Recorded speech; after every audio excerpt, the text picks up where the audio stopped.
Welcome to 30 Days of Learning Pacdora. In today's video, we'll explore how to design a stunning coffee bag using Pacdora. Let's get started. First, visit the Pacdora website and select the coffee bag option.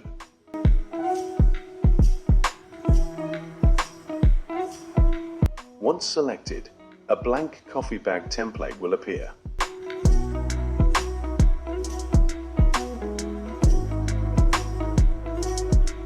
We'll begin by adding our product image to the bag.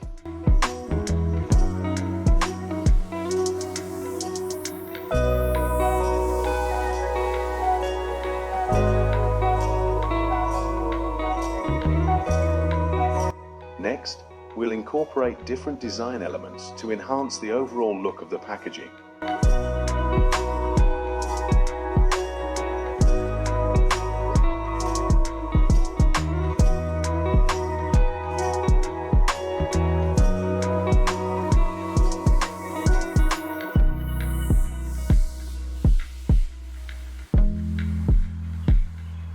After that, we'll add the product description, ensuring it's clear and visually appealing.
complement the design, we'll include coffee bean graphics beneath the product description.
Finally, we'll place coffee bean patterns in the corners of the bag to give it a polished and cohesive look.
here's the final look of our beautifully designed coffee bag. That's it for today's video. Thank you so much for watching. If you enjoyed this tutorial, don't forget to like, share, and subscribe to my channel for more exciting design tips and tricks.